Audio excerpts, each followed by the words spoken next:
Hi friends, it's me, Catherine. Welcome to the next edition of Garden2Table TV.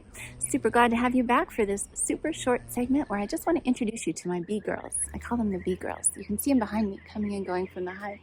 They are so busy. This was not a friendly hive. When people call me with swarms in the area, I love to go out and catch the swarms, and we're going to teach you all about doing that too. But this particular hive was pretty aggressive when I brought them home. Each hive is a family.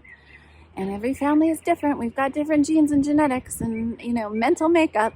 So this hive was a little grouchy and not so friendly. But I talk to my bee girls every day. Every day I walk by the hive and they know me so well, and we chat and I sit next to them and I watch them come and go. And over time, they got used to me. So anyway, we're going to show you a lot about beekeeping in the future, but today I just wanted you to say hello to the bee girls. And the fascinating thing about bees is all the many, many thousands of bees in this hive next to me. They are all from the same mother. There's only one queen. There can only ever be one queen in a hive.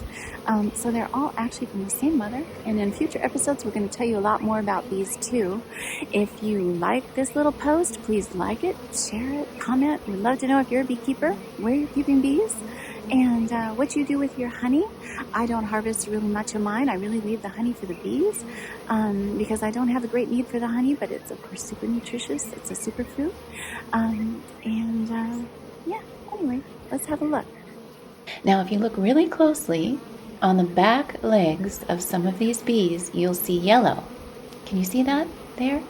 Those yellow kind of balls that are stuck to their hind legs are balls of pollen. So the bees that are bringing the pollen back in are bringing that back in for the brood, for the baby bees. So it's a good sign when you see pollen on the back legs. You know you've got a queen that's laying eggs and you've got brood hatching in there, and these bees are going to go feed the brood that very nutritious pollen. I've got a very narrow entrance right now. That's because I had some issues with some robber bees coming in and trying to take the honey out of the hive.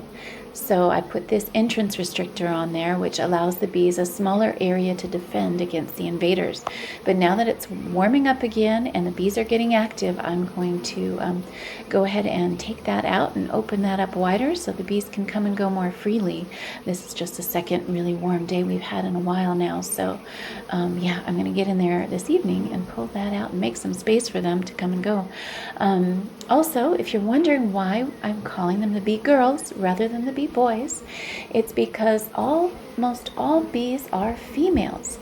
All the eggs are laid the same, but these worker bees will feed a different mixture to certain cells to produce males when males are needed, but they're rarely needed. They only fertilize a female once in her first 1 to 2 weeks of life.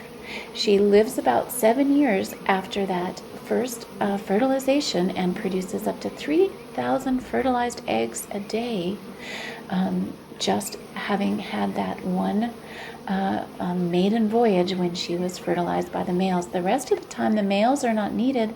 They don't produce honey.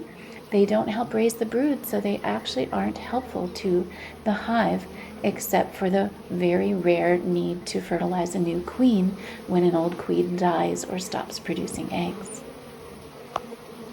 And of course, be careful not to get this up close and personal with your bees unless you really, really know them, or you're wearing a full bee suit and you're protected. It's their job to defend and protect their hive. They know me. I'm actually become one of their family members to a certain extent, so they know I'm not a threat.